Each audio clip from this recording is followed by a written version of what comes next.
Passons maintenant à la réalisation de l'appel de fenêtre. En fait, le principe est simple. Donc, on va essayer de cacher la fenêtre appelante et de faire apparaître la fenêtre appelée, c'est-à-dire la seconde fenêtre. Donc, l'événement qu'on va implémenter, c'est la méthode PlayGame qui va prendre comme argument un événement, event, de type action event.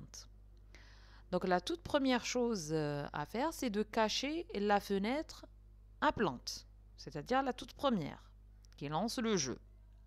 Dans notre cas, il s'agit du fichier sample.fxml. Donc, c'est une seule instruction en fait à insérer. Il s'agit de la fenêtre appelante, donc elle est de type Node. Donc, pour Node, il suffit d'analyser l'événement, la source de l'événement, donc c'est event.getSource. Donc là, on fait un appcasting parce que la source, elle peut être différente. Elle peut provenir d'un bouton, d'un composant textfield, etc. Donc là, on veut bien intercepter l'événement qui nous vient de la fenêtre. Donc c'est un nœud. .getSource, .getWindow, donc hide. Donc la méthode hide, c'est celle-là qui va nous permettre de cacher la fenêtre appelante. En seconde étape, cette fois-ci, ce qu'on va faire, c'est construire la deuxième fenêtre.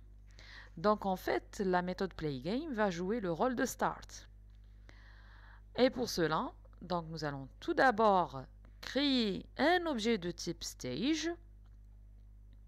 D'accord? Rappelez-vous bien, dans start, l'objet stage se faisait, c'est-à-dire passer comme étant un argument à la méthode start. Cette fois-ci, nous devons le définir ou bien le déclarer. Ensuite, on va insérer les caractéristiques de notre frame, c'est-à-dire son titre. Là, il faut refaire aussi, donc définir le même titre chez Fumi.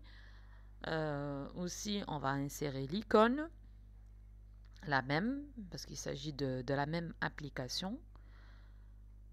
Ensuite, faire passer, rappelez-vous bien, l'architecture d'une fenêtre en JavaFX. Donc, on va faire insérer la scène ou faire passer la scène à cette scène. Et enfin, faire un show pour que la seconde fenêtre apparaisse. Voilà, ce qui termine la définition de toutes les caractéristiques de notre seconde fenêtre. Il faut faire attention maintenant, donc il faut juste changer, faire l'upload du fichier fxml, donc par root, c'est toute la première instruction de main, et lui donner donc comme paramètre la seconde fenêtre qui est game.fxml. Nous arrivons à la fin. Donc, nous insérons les commentaires pour ne pas oublier ces étapes-là lors d'un prochain usage. Voilà, nous vérifions si toutes les valeurs sont bonnes et passons à l'exécution.